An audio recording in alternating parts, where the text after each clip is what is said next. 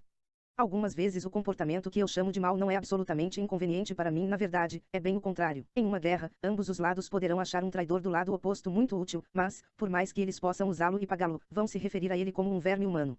Portanto, você não pode dizer que o que chamamos de comportamento digno nos outros seja simplesmente o comportamento que pareça ser útil para nós, e, no que diz respeito à nossa própria boa conduta, parece-me óbvio que não se trata simplesmente daquela que nos traga vantagens. Tratasse, isto sim, de estar contente com 30 shillings quando poderíamos ter ganhado 3 libras, de fazer a lição de casa de forma honesta, quando seria mais fácil copiar, de deixar a garota em paz quando na verdade estávamos com vontade de ir para a cama com ela, de frequentar lugares perigosos quando se poderia ir para lugares bem mais seguros, de cumprir as promessas que preferiria não ter feito, e de dizer a verdade mesmo que isso nos faça parecer bobos. Certas pessoas dizem que, embora a conduta digna não traga vantagem para o indivíduo em determinado momento, ainda assim traz vantagem para a raça humana como um todo, e que, consequentemente, não há mistério em torno disso. Afinal de contas, os seres humanos têm algum bom senso e reconhecem que só é possível ter segurança ou felicidade real em uma sociedade em que todos joguem limpo, e que isso se dá porque reconhecem que tentam se comportar de maneira digna. Agora, é claro que é perfeitamente verdade que a segurança e a felicidade só podem vir de indivíduos, classes e nações que são honestas, jogam limpo e são gentes umas com as outras. Essa é uma das verdades mais importantes do mundo, mas seria um equívoco tomá-la como explicação para como nos sentimos com relação ao certo e ao errado. Se alguém fizesse a seguinte pergunta, por que eu deveria ser altruísta, e você respondesse, porque isso é bom para a sociedade, poderíamos perguntar em seguida, por que eu deveria me importar com o que é bom para a sociedade se isso não me trouxer nenhuma vantagem pessoal, então, você precisaria dizer, porque você deve ser altruísta, o que simplesmente nos traz de volta ao ponto de onde partimos. Você está dizendo a verdade, mas não está chegando a lugar nenhum. Se alguém perguntasse qual é a graça de jogar bola, não seria uma boa resposta dizer que é para marcar gols, pois tentar marcar gols representa o jogo em si, e não o motivo do jogo, e você estaria dizendo apenas que o futebol é futebol, o que é verdade, mas que não precisa ser dito. Da mesma forma, se alguém pergunta qual é a graça de se comportar com decência, não será uma boa resposta dizer que é para fazer bem à sociedade, pois tentar beneficiar a sociedade, ou, em outras palavras, ser altruísta, pois sociedade não quer dizer nada mais do que as outras pessoas, é uma das coisas em que o comportamento digno consiste. Tudo o que você está dizendo realmente é que o comportamento digno é o comportamento digno. Você teria dito a mesma coisa se falasse que o ser humano deve ser altruísta e parado por aí. E é nesse ponto que eu paro. As pessoas devem ser altruístas, devem jogar limpo. Não que elas sejam ou gostem de ser altruístas, mas é o que elas deveriam ser. A lei moral, ou lei da natureza humana, não é simplesmente um fato sobre o comportamento humano, assim como a lei da gravidade é ou poderia ser simplesmente um fato sobre como os objetos pesados se comportam. Por outro lado, não se trata de mera fantasia, pois não podemos nos livrar da ideia, e a maioria das coisas que dizemos e pensamos sobre os seres humanos se reduziriam a bobagens se uséssemos. E não se trata simplesmente de uma afirmação sobre como gostaríamos que a humanidade se comportasse para a nossa própria conveniência, pois o comportamento que chamamos de mal ou injusto não é exatamente o mesmo que o comportamento que achamos conveniente, aliás, pode ser até o oposto. Consequentemente, essa regra do certo e do errado, ou lei da natureza humana, ou como quer que você queira chamá-la, deve ser, de uma forma ou de outra, real, algo que existe de verdade, que não seja inventado por nós. Ainda assim, não se trata de um fato no sentido comum, da mesma forma que o nosso comportamento real é um fato.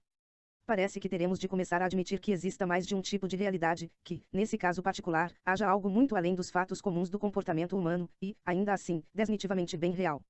Uma lei real que nenhum de nós construiu, mas que exerce uma pressão sobre nós. 9. Mas não creio que essa seja realmente a história toda, como você verá mais adiante. Quero dizer que, a julgar pelos argumentos dados até aqui, existe essa possibilidade. CAPTOL4 o que está por trás da lei vamos CAPTOL4 o que está por trás da lei vamos resumir o que vimos até aqui.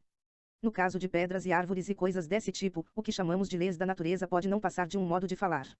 Quando você diz que a natureza é governada por certas leis, isso significa apenas que ela de fato se comporta de determinada forma. Tais leis podem não ser algo real, ou seja, podem não ser nada além de fatos que observamos, mas, no caso dos seres humanos, vimos que as coisas não funcionam assim. As assim chamadas leis da natureza humana, ou do certo e errado, têm que ser algo que vá além dos fatos reais do comportamento humano. Nesse caso, além dos fatos reais, você terá algo mais, uma lei real que não foi inventada por nós e a qual sabemos que temos de obedecer. Neste momento, gostaria de levar em consideração o que isso nos diz sobre o universo em que vivemos. Desde que as pessoas começaram a pensar, elas se perguntam o que é realmente esse universo e como ele veio a existir. De forma muito básica, duas visões passaram a ser sustentadas. Primeiro, há o que chamamos de visão materialista. As pessoas que assumem essa visão pensam que a matéria e o espaço simplesmente existem e sempre existiram, ninguém sabe porquê, e que a matéria, ao comportar-se de certas maneiras, simplesmente passou a produzir criaturas como nós, as quais, com muita sorte, eram capazes de pensar. numa chance em 1000, algo colidiu com o nosso Sol e fez com que produzisse os planetas, e por outra chance em 1000, todos os produtos químicos necessários à vida e a temperatura certa surgiram em um desses planetas, e, assim, uma porção da matéria dessa Terra ganhou vida, e, então, por uma série muito longa de acasos, as criaturas vivas se desenvolveram até se tornarem coisas muito parecidas conosco. A outra visão é a religiosa. 10 De acordo com ela, o que está por trás do universo é mais parecido com uma mente do que qualquer outra coisa que conhecemos, isto é, tratar-se de algo consciente que tem propósitos e preferências. De acordo com essa visão, esse ser criou o universo, parcialmente com propósitos que desconhecemos, mas, em parte, em todo o caso, para produzir criaturas semelhantes a ele, ou seja, semelhantes a ele no sentido de possuir mentes. Por favor, não pense que alguma dessas visões tenha sido sustentada há muito tempo, e que a outra tenha tomado o seu lugar gradativamente. Ambas as visões aparecem por onde quer que tenha havido homens pensantes. E mais, não é possível descobrir qual dessas visões, no seu sentido comum, é a correta do ponto de vista científico. A ciência funciona com base em experimentos e observa o comportamento das coisas. Toda a afirmação científica, no longo prazo, por mais complicada que pareça, na verdade significa algo como: eu apontei o telescópio para essa ou aquela parte do universo às 2h20 do dia 15 de janeiro e vi isso ou aquilo, ou coloquei tal material em um becker e o aqueci a determinada temperatura e aconteceu isso ou aquilo. Não pense que estou contrariando a ciência, apenas estou dizendo qual é a tarefa dela. E quanto mais científica for uma pessoa, mais, creio eu, ela concordaria comigo que esse é o seu papel e tratasse inclusive de uma tarefa bastante útil e necessária. Mas a razão pela qual as coisas acontecem e se há alguma coisa por trás do que a ciência observa algo de natureza diferente, essas não são questões científicas. Se há algo por trás, então, ou isso terá de permanecer totalmente desconhecido ao ser humano ou, então, terá de tornar-se conhecido de maneira diferente. A ciência não pode afirmar se uma coisa existe ou não, e os verdadeiros cientistas normalmente não fazem esse tipo de pergunta. Em geral são os jornalistas e escritores de romances populares que entram nesses méritos a partir de informações coletadas em manuais de ciência populares e superficiais. Afinal de contas, trata-se na verdade de uma questão de senso comum. Supõe-se que a ciência jamais se torne completa a ponto de saber todas as coisas de todo o universo. Não está claro que questões como por que existe o universo, por que ele funciona como funciona, será que ele tem algum sentido, permaneceriam da mesma maneira. Agora, nossa posição seria bem desesperadora se não fosse por um detalhe. Há uma coisa, e somente uma, em todo o universo, sobre a qual sabemos mais do que poderíamos extrair da observação externa. Essa coisa é o ser humano. Não nos limitamos a observar os homens meramente de fora. Nós somos seres humanos. Nesse caso temos, por assim dizer, informações internas, nós o conhecemos por dentro. Por esse motivo, sabemos que os homens estão debaixo de uma lei moral que não foi criada por eles e de que não conseguem esquecer, mesmo que tentem, e a qual sabem que devem obedecer. Note o seguinte ponto: qualquer um que estude o ser humano de fora, da mesma forma que estudamos a eletricidade ou repolhos, sem conhecer nossa linguagem e, consequentemente, sem estar em condições de obter qualquer conhecimento de dentro da nossa parte, mas apenas observando o que fazemos, nunca desconfiaria de que possuímos essa lei moral. Como poderia? Pois só o que a sua observação mostraria é o que ele faz, e a lei moral é sobre o que ele deve fazer. Do mesmo modo, se houvesse além dos fatos observados no caso de pedras ou das condições climáticas, nós, ao estudá-las de fora, nunca poderíamos esperar fazer tal descoberta. A questão toda, então, é a seguinte: queremos saber se o universo simplesmente é o que é, sem nenhum motivo especial, ou se há um poder por trás dele que faz com que seja o que é, uma vez que esse poder, se é que existe, não seria o dos fatos observados, mas uma realidade que os cria, pois nenhuma mera observação dos fatos pode identificá-lo. Só há um caso que nos permite saber se há algo mais, a saber, o nosso próprio caso. E nesse único caso, constatamos que há. Ou o viramos do avesso. Se houvesse um poder controlador fora do universo, ele não poderia se mostrar para nós como um dos fatos que se dão do lado de dentro do universo, não mais do que um arquiteto de uma casa poderia realmente ser uma de suas paredes, uma escada ou uma lareira dentro da casa. A única forma pela qual poderíamos esperar que isso se revelasse em nós seria por meio de uma insuência ou um mandamento que nos induzisse a nos comportarmos de determinada maneira. E isso é precisamente o que encontramos dentro de nós. E isso não deveria fazer com que levantássemos suspeitas. No único caso em que você pode esperar obter uma resposta, esta seria com certeza sim, e, nos outros casos, em que você não consegue obter uma resposta, pode reconhecer por que não obtém. Suponha que alguém me perguntasse, ao ver um homem de uniforme azul descendo a rua e deixando pequenos pacotes de papelão nas casas, por que eu suponho que eles contenham cartas? Minha resposta seria: porque sempre que ele deixa um pacote assim para mim, eu constato que ele contém uma carta. E se ele, então, contestasse: mas você nunca viu todas essas cartas que pensa que as outras pessoas estejam recebendo, eu responderia: é claro que não, e nem esperaria ver, pois elas nem estão endereçadas a mim. Estou explicando os pacotes que não estou autorizado a abrir por aqueles que posso abrir. O mesmo vale para essa questão. O único pacote que estou autorizado a abrir é o da humanidade. Quando faço isso, especialmente quando abro esse ser humano particular chamado eu, descubro que não existo por mim mesmo, que estou debaixo da lei, que alguém ou alguma coisa deseja que eu me comporte de certa maneira. É claro que não penso que, se eu conseguisse entrar em uma pedra ou em uma árvore, eu fosse encontrar exatamente a mesma coisa, da mesma forma que não acredito que todas as outras pessoas da rua recebam as mesmas cartas que eu. Devo ter a expectativa, por exemplo, de que a pedra seja obrigada a obedecer à lei da gravidade de que, enquanto o remetente das cartas simplesmente me manda obedecer à lei da minha natureza humana, ele compele a pedra a obedecer às leis da sua natureza pétrea. Mas devo ter a expectativa de supor que haja um remetente em ambos os casos, um poder por trás dos fatos, um diretor, um guia. Não pense que estou indo rápido demais, pois ainda nem cheguei perto do Deus da teologia cristã. Tudo o que obtive até aqui é algo que está dirigindo o universo e que aparece em mim como uma lei que me impele a fazer a coisa certa e que me faz sentir responsável e desconfortável quando arro mal. Parece-me que é forçoso presumir que se trata de algo mais parecido com uma mente do que com qualquer outra coisa conhecida porque, afinal de contas, a única outra coisa que conhecemos é a matéria, e nunca se viu uma porção de matéria dando instruções. Mas é claro que esse algo não precisa ser muito parecido com uma mente, muito menos como uma pessoa. No próximo capítulo, veremos se é possível descobrir algo mais sobre isso. Mas aqui vale uma ressalva: houve muita conversa mole sobre Deus nos últimos 100 anos. Não é isso que estou oferecendo. Esqueça tudo isso.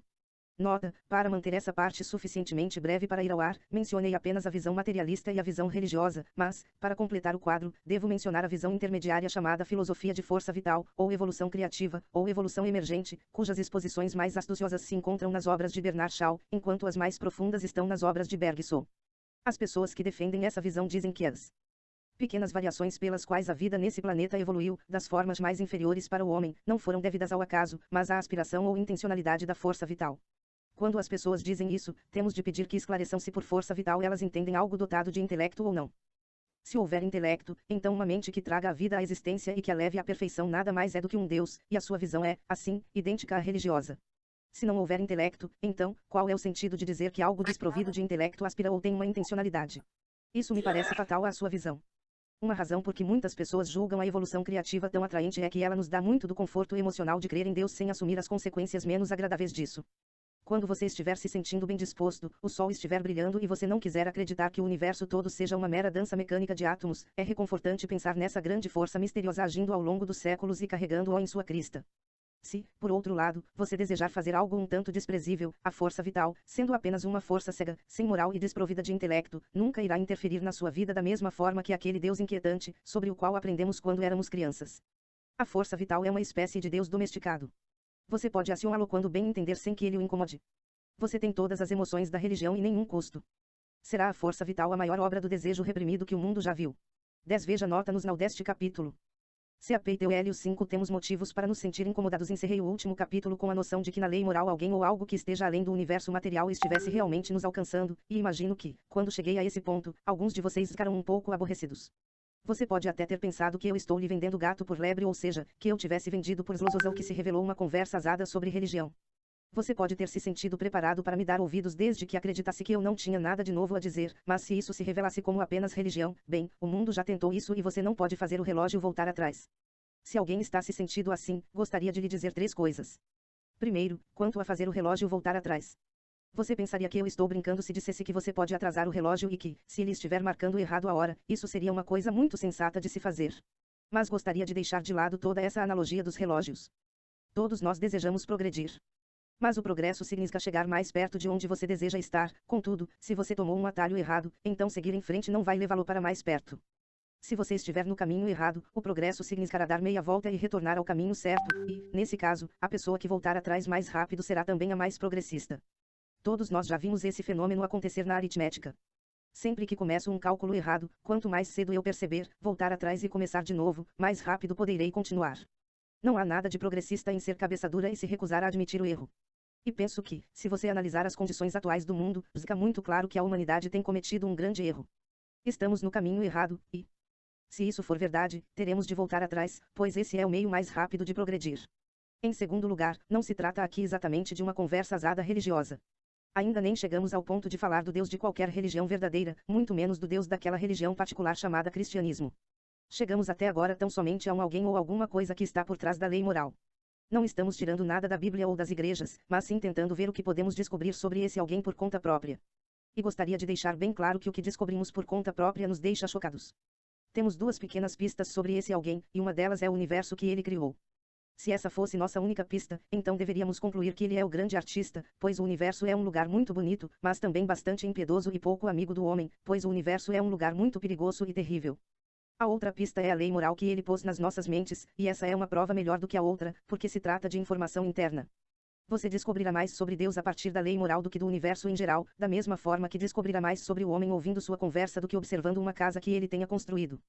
Nesse sentido, podemos concluir, a partir desse segundo indício, que o ser por trás do universo está intensamente interessado na conduta certa no jogo limpo, em altruísmo, em coragem, em boa-fé, em honestidade e em veracidade.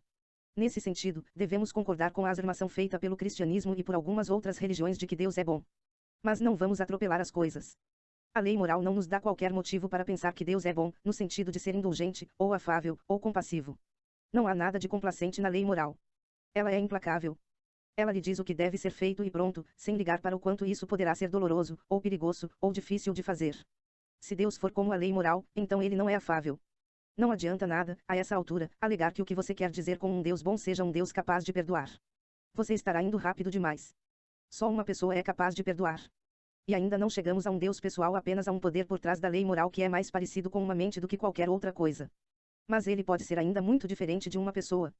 Se for uma mente puramente impessoal, pode não haver sentido em pedir que ela lhe faça concessões ou que o faça vista grossa, da mesma forma que não faz sentido pedir à tabuada que faça vista grossa quando você tiver errado a conta.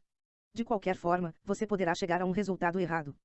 Tampouco adianta dizer que, se houver um Deus desse tipo, uma bondade impessoal e absoluta, então, nesse caso, você não gosta dele e não vai se importar com ele, pois o problema é que uma parte de você está do lado dele e realmente concorda com a sua desaprovação com relação à cobiça, trapaça e exploração humana. Você pode querer que ele abra uma exceção em seu caso, para deixar que passe só dessa vez, mas no fundo você sabe que o poder por trás do mundo real inalteravelmente tem de detestar esse tipo de comportamento, pois, do contrário, ele não poderia ser bom. Por outro lado, sabemos que, se existir uma bondade absoluta, ela deve odiar a maior parte das coisas que fazemos. Esse é o vício a que estamos presos. Se o universo não for governado por uma bondade absoluta, então todos os nossos esforços são vãos no longo prazo. Mas se for, então estamos nos tornando inimigos dessa bondade todos os dias e não temos chance nenhuma de agir melhor amanhã, e, assim, mais uma vez, nosso caso é irremediável, estamos perdidos com ou sem ele. Deus é o nosso único alento, mas é também o terror supremo, a coisa de que mais necessitamos e aquela da qual mais desejamos fugir. Ele é o nosso único aliado possível, e nos tornamos seus inimigos. Para algumas pessoas, a ideia do encontro face a face com o bem absoluto parece divertido. Elas precisam resistir melhor, pois estão só brincando de religião. Ou a bondade é nossa maior segurança ou nosso maior perigo, dependendo da forma como você vai reagir a ela. E nossa reação tem sido a mais errada possível. Vamos agora ao meu terceiro ponto. Quando optei por chegar aonde queria dando essas voltas, não estava querendo lhe passar a perna.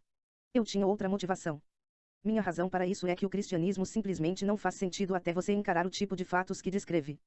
O cristianismo diz às pessoas que devem se arrepender e lhes promete perdão, por isso ele não tem nada a dizer, até onde sei, aquelas pessoas que acham que não têm do que se arrepender e que não sentem que precisam de perdão.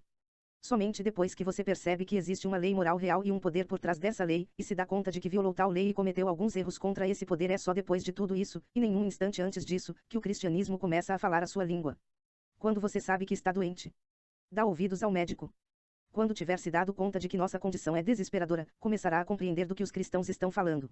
Eles explicam como chegamos ao nosso estado presente tanto de ódio quanto de amor à bondade, além de também explicar como Deus pode ser essa mente impessoal por trás da lei moral e, ainda assim, ser ao mesmo tempo uma pessoa. Eles lhe contam como as exigências dessa lei, que nem eu nem você conseguimos cumprir, foram cumpridas no nosso lugar, como o próprio Deus se tornou um ser humano para salvar a humanidade da desaprovação de Deus. Essa é uma velha história, e se você quiser se debruçar sobre ela, sem dúvida consultará pessoas que têm mais autoridade para falar sobre ela do que eu. Tudo o que eu estou fazendo é pedir às pessoas que encarem os fatos de compreender as questões que o cristianismo alega responder, pois tais fatos são bastante assustadores. Gostaria de poder dizer algo mais agradável, mas devo falar o que penso ser a verdade. É claro que concordo que a religião cristã é, no longo prazo, algo que confere um consolo inexprimível. Mas ela não começa pelo consolo, mas sim com a consternação que tenho descrito, e não adianta de nada tentar obter esse consolo sem antes passar por tal desalento e consternação. Na religião, da mesma forma que na guerra e em todo o restante, o consolo é algo que você não consegue alcançar quando estiver buscando-o diretamente. Se você sair em busca da verdade, poderá encontrar consolo nos não. Se sair em busca de consolo, não alcançará nem o consolo nem a verdade, apenas conversa mole e ilusões, para começo de conversa, os quais acabarão no desespero. A maioria de nós já superou a euforia anterior à guerra no que diz respeito à política internacional. Está na hora de fazermos o mesmo com a religião. Livro segundo no que acreditam os cristãos. C.A.P.T.U.L. Bom dia. Não, para dar uma paradinha aqui, para dar uma respirada, porque é rapidinho a leitura, né? Na velocidade mais rápida. Mas se alguém quiser algum comentário, o meu é que assim, essa primeira parte, o primeiro livro, ele fala muito sobre as leis, né? O instinto. O homem não pode ser, tem a parte instintiva, então tem que ser criado as leis para uma organização disso tudo. E o cristianismo puro e simples, né, veio a reorganizar essa questão das leis, né? Então, tudo tem umas leis, a lei da gravidade, né, a lei dos animais, das plantas, da natureza, né, e a natureza humana, como sendo instintiva, né, dotada de uma inteligência, tem que ser mais ainda afinco aí a gestão dessas leis. E ele compara muito aí no tempo das guerras, porque dos babilônicos, e fala sobre até há poucos séculos atrás se queimava as mulheres, né, as bruxas, que se diziam bruxas, porque faziam ciência, né, trabalhavam ciência ou do mal ou do bem, e elas eram queimadas. Por que hoje nós não queimamos a bruxa? Por causa de entender certas partes, né, da ciência, e também porque não conhecemos bruxas, graças a Deus. Então a gente é baseado nessas leis. Alguém quer comentar alguma coisa? Vou falar só uma coisinha. Pode falar você. Não, eu ia falar que quando você fala não conhecemos bruxas, graças a Deus, assim, as bruxas são boas, elas eram mal interpretadas, mas eram mulheres que tinham uma outra visão contrária àquela época, não é isso? O que eu entendo, né, o que eu quis dizer aqui foi no meu sentido, de conhecer bruxas que veio no meu intuito, veio do mal, né? Sim. Assim, isso que foi de hoje, não conhecer nada do mal, não ter um contato com isso. Ou se tiver, não tenho conhecimento, não tenho essa sensibilidade. Mas eu conheço e eu acompanho trabalhos, e eu gosto de filmes, eu gosto de estudar. O que a ciência foi muito confundida e hoje ela é muito aberta. Então, antes que se falavam que eram bruxas, hoje é muito traduzido como ciência, e eu acredito nessa ciência. Então, de conhecimentos que vêm de Deus, principalmente de filmes medievais, e que hoje, se não fosse essas mulheres enfrentar e fazer todo esse trabalho, hoje nós não teríamos de ciência tão difundida assim pelas mulheres. Uma delas que me é muita referência, que a maioria não conhece, conhece, mas não sabe que ela foi queimada como bruxa, foi Joana d'Arc, né? E ela era uma guerreira de grande conhecimento e liderança. Isso, é isso. As mulheres tinham mais sensibilidade e usava sua inteligência e foi muito confundida com tudo isso, né? Exatamente isso. Pode falar quem ia falar aí. Brasília. Brasília. Fala rapidinho, só uma menção. Quando queimaram as bruxas, segundo eles que eram as bruxas, a peste negra surgiu na Europa, porque os gatos foram queimados também, que eram o animal de poder da bruxa, né? Aí veio a peste negra. Então, tem fatos assim, que é meio assim, estranho de você aceitar essa queimação das bruxas. Eu não aceito. Só isso. Tchau. Eu também não. Tadinho dos gatinhos negros que eram daquela época, né? E ainda hoje, né? Muitos têm essa superstição dos gatinhos negros, e eu amo os gatinhos. Elaine? Não. Ainda bem, eu tenho muitos gatinhos negros. Eu já tive, não tenho hoje, mas já tive. E essa superstição boba das pessoas e as crenças acabaram com isso durante muitos anos, né? E ainda Eu não ouço tanto falar, mas eu sei que tem. Mas a gente sabe exatamente que existe, né? Então, assim como queimavam gatinhos, ainda hoje existe essa questão, né, de sacrificar. Sim, eu não tenho muito contato, mas sacrificar animais, de fazer alguns rituais, né, para o mal mesmo. Infelizmente tem. Já tem experiência, né? Algumas pessoas têm o dom pro mal mesmo, né? E esse livro aí, ele vem essa primeira parte, falar muito das leis que trouxe aí, né, para reorganizar, né, a estrutura humana.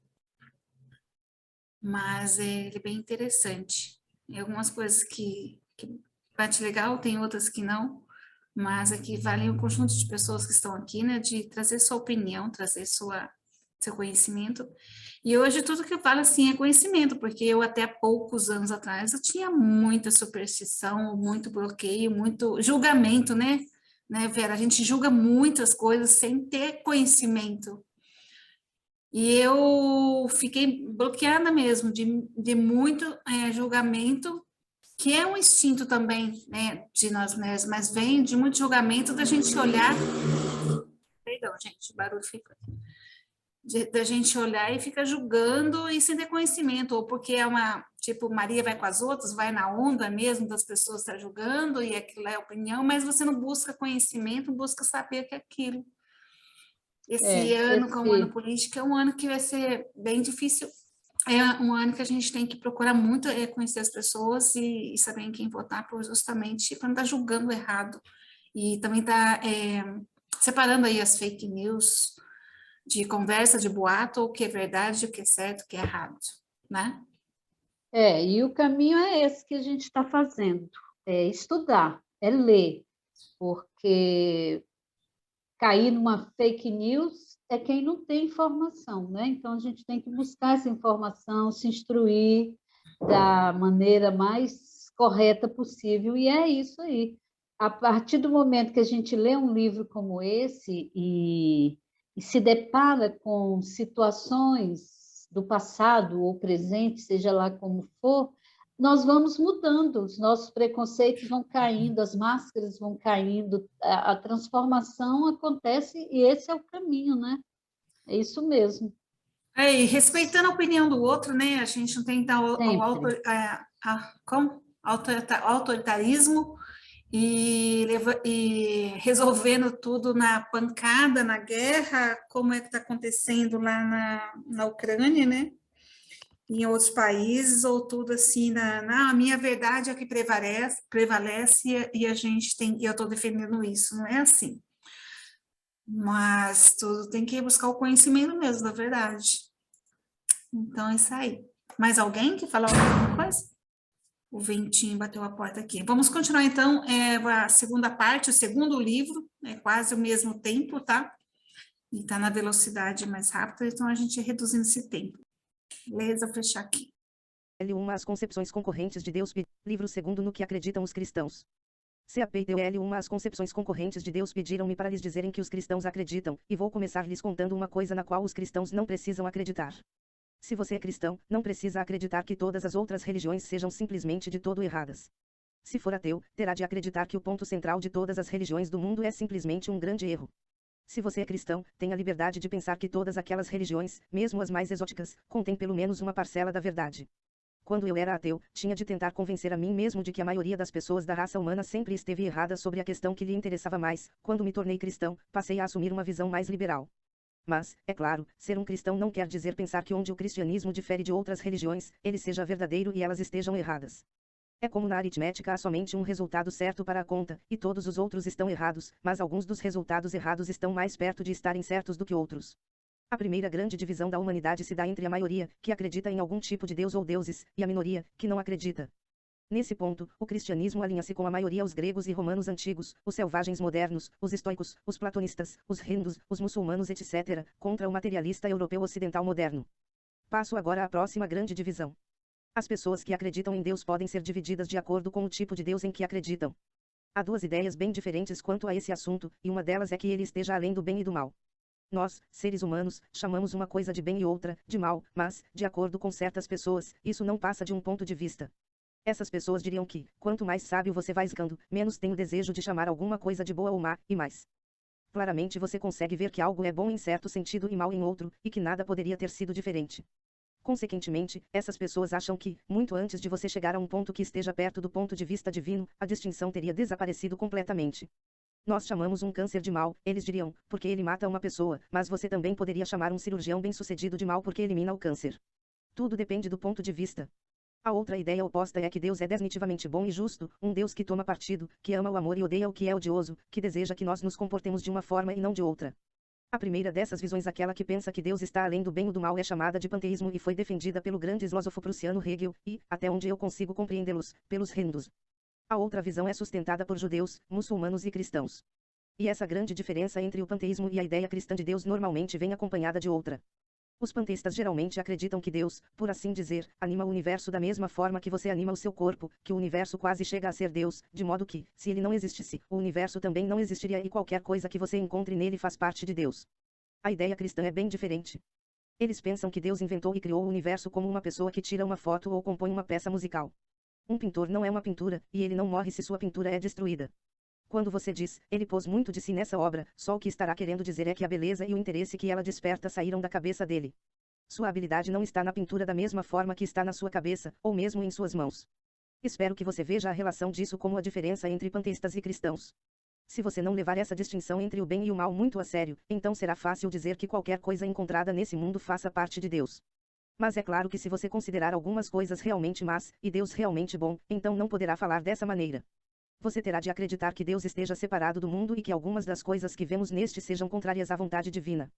Ao ser confrontado com um câncer ou com a miséria, o panteísta poderá dizer, se pudesse encarar essa situação do ponto de vista divino, você se daria conta de que isso também é Deus. O cristão responde, não diga essas malditas tolices 11, pois o cristianismo é uma religião combativa. Ele defende que Deus criou o mundo, que o espaço e o tempo, o frio e o calor, e todas as cores e os gostos, e todos os animais e vegetais são coisas que Deus tenha inventado da sua cabeça, da mesma forma que uma pessoa inventa uma história. Mas ele também pensa que muitas coisas deram errado no mundo que Deus fez e que ele insiste, e de forma contundente, que nós as coloquemos de volta no lugar. E é claro que isso levanta uma questão controversa. Se o Deus que fez o mundo é bom, por que esse mundo desandou? Por vários anos, eu simplesmente me recusei a dar ouvidos às respostas cristãs a essa questão, porque continuei sentindo que o que quer que você diga, e por mais inteligentes que sejam os seus argumentos, não seria mais simples e fácil dizer que o mundo não foi feito por nenhum poder inteligente. Será que seus argumentos todos não passam simplesmente de uma tentativa complicada de fugir do óbvio? Mas então isso acabou me fazendo ter de encarar outra desigualdade. Meu argumento contra Deus havia sido que o universo parecia muito cruel e injusto. Mas de onde eu havia tirado essa ideia de justo e injusto? Uma pessoa só chama uma linha de torta se tiver alguma ideia do que é uma linha reta. Com o que eu estava comparando esse universo quando o chamei de injusto? Se o espetáculo todo estava ruim e sem sentido do início ao ZM, por assim dizer, porque eu, que supostamente era parte do espetáculo, estaria reagindo de forma tão violenta a ele. Uma pessoa se sente molhada depois de cair na água porque ela não é um animal aquático, já um peixe não se sentiria molhado. É claro que eu poderia desistir da ideia de justiça, dizendo que não passava de uma ideia particular, mas, se fizesse isso, meu argumento contra Deus também teria entrado em colapso, pois seria o mesmo que dizer que o mundo era realmente injusto, e não simplesmente que ele não fora criado para satisfazer meus caprichos pessoais.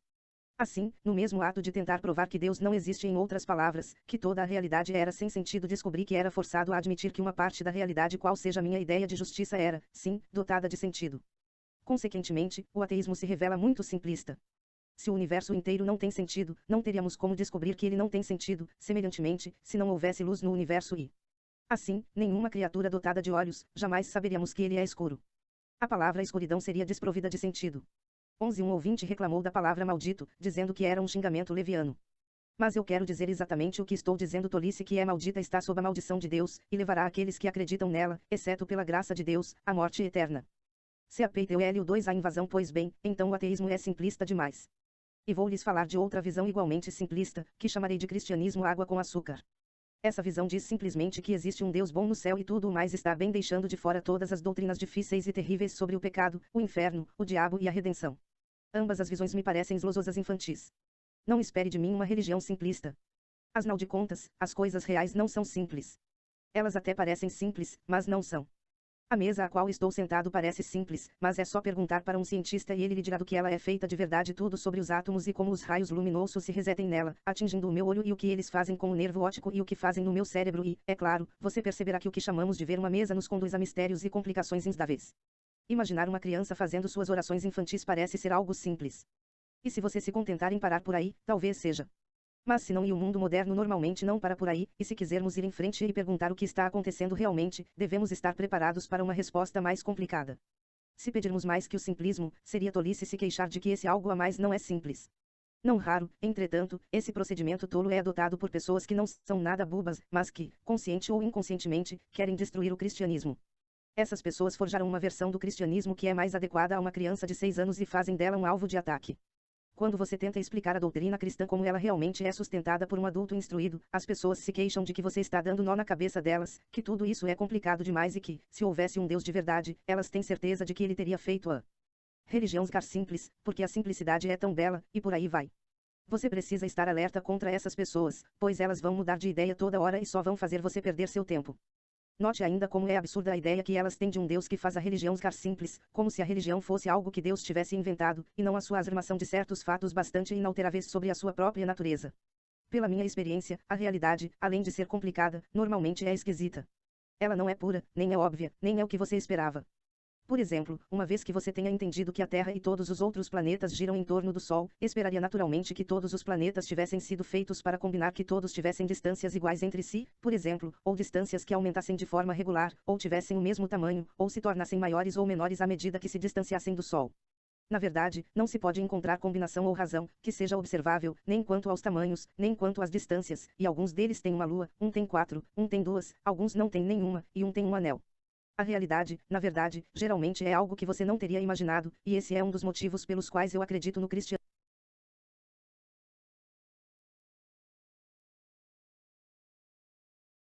Religião simples, porque a simplicidade é tão bela, e por aí vai. Você precisa estar alerta contra essas pessoas, pois elas vão mudar de ideia toda hora e só vão fazer você perder seu tempo. Note ainda como é absurda a ideia que elas têm de um Deus que faz a religião simples, como se a religião fosse algo que Deus tivesse inventado, e não a sua afirmação de certos fatos bastante inalteráveis sobre a sua própria natureza. Pela minha experiência, a realidade, além de ser complicada, normalmente é esquisita. Ela não é pura, nem é óbvia, nem é o que você esperava. Por exemplo, uma vez que você tenha entendido que a Terra e todos os outros planetas giram em torno do Sol, esperaria naturalmente que todos os planetas tivessem sido feitos para combinar, que todos tivessem distâncias iguais entre si, por exemplo, ou distâncias que aumentassem de forma regular, ou tivessem o mesmo tamanho, ou se tornassem maiores ou menores à medida que se distanciassem do Sol. Na verdade, não se pode encontrar combinação ou razão que seja observável, nem quanto aos tamanhos, nem quanto às distâncias, e alguns deles têm uma lua, um tem 4, um tem 2, alguns não têm nenhuma, e um tem um anel. A realidade, na verdade, geralmente é algo que você não teria imaginado, e esse é um dos motivos pelos quais eu acredito no cristianismo. Trata-se de uma religião que você jamais teria imaginado. Se ela nos oferecesse apenas o tipo de universo que sempre teríamos esperado, eu teria a impressão de que ela é uma de nossas invenções. Mas, na verdade, a religião cristã não é o tipo de coisa que alguém teria inventado, uma vez que apresenta precisamente o tipo de mudanças que as coisas reais demonstram. Então, vamos deixar para trás todas aquelas lososas infantilizadas, aquelas respostas simplistas, porque o problema não é simples e a resposta também não o será. E qual é o problema? Um universo que contém muito do que é obviamente mau e aparentemente sem sentido, mas que contém criaturas como nós, que temos consciência de que ele é mau e desprovido de sentido. Há apenas duas perspectivas que conseguem dar conta de todos esses fatos. Uma é a visão cristã de que esse é um mundo bom que se corrompeu, mas ainda retém na memória o que deveria ter sido, e a outra é aquela conhecida como dualismo. O dualismo significa a crença de que há dois poderes iguais e independentes por trás de tudo, sendo que um é bom e o outro, mau, e que esse universo é um campo de batalha onde eles travam uma luta instável. Pessoalmente, acredito que, ao lado do cristianismo, o dualismo seja o credo mais viril e sensato disponível no mercado. Porém, ele esconde uma pegadinha. Supõe-se que os dois poderes, ou espíritos, ou deuses, o bom e o mal, sejam bastante independentes. Ambos existiram por toda a eternidade. Nenhum deles gerou o outro, nenhum deles tem mais direito do que o outro de se autodenominar Deus. Cada um supõe que é o bom e que o outro é, portanto, o mal. Um deles gosta de ódio e crueldade, o outro, de amor e misericórdia, e cada um apoia a sua própria visão. Agora, o que queremos dizer quando chamamos um deles de poder bondoso e o outro, de poder maligno? De duas uma, ou estamos dizendo simplesmente que preferimos um em detrimento do outro, como preferir cerveja à cidra, ou, então, estamos dizendo que, independentemente do que os dois poderes pensem sobre isso, e também do que nós, humanos, parecemos gostar no momento, um deles está efetivamente errado, realmente equivocado, mesmo se referindo a si como bom em sua natureza. Agora, se você quer dizer meramente que por acaso preferimos o primeiro, então, temos de abrir mão totalmente de falar sobre o bem e o mal, pois o bem significa o que você deve preferir, independentemente daquilo que você, por acaso, prezará em qualquer dado momento. Se ser bom significasse simplesmente aderir à parte que mais lhe agrada, mesmo sem ter um motivo concreto, então o bem não mereceria ser chamado assim. Então, temos de transmitir a ideia de que um dos dois poderes está realmente errado e o outro está, de fato, certo. Mas, no momento em que você diz isso, estará inserindo no universo um terceiro elemento em aditamento aos dois poderes, uma lei, um padrão ou uma regra do bem, a qual um dos poderes se conforma e outro deixa de se conformar. Mas já que os dois poderes são julgados por esse padrão, o mesmo tem de estar além de qualquer um deles, e ele será o verdadeiro Deus. Na verdade, o que queremos dizer ao chamá-los de bem e mal acaba sendo que um deles está numa relação harmoniosa com o Deus definitivo e o outro, em uma relação equivocada. O mesmo pode ser dito de outra forma. Se o dualismo for verdadeiro, o poder do mal precisa necessariamente ser algo que gosta da maldade em si. Mas, na realidade, não temos experiência de ninguém que goste da maldade só porque ela é má. O mais perto que podemos chegar disso é a crueldade, mas, na vida real, as pessoas são cruéis por uma de duas razões ou porque são sádicas, isto é, porque têm uma perversão sexual que faz da crueldade uma causa de prazer sexual para elas, ou então, por causa de alguma vantagem que possam tirar disso dinheiro, poder ou segurança. Mas prazer, dinheiro, poder e segurança são, em essência, coisas boas.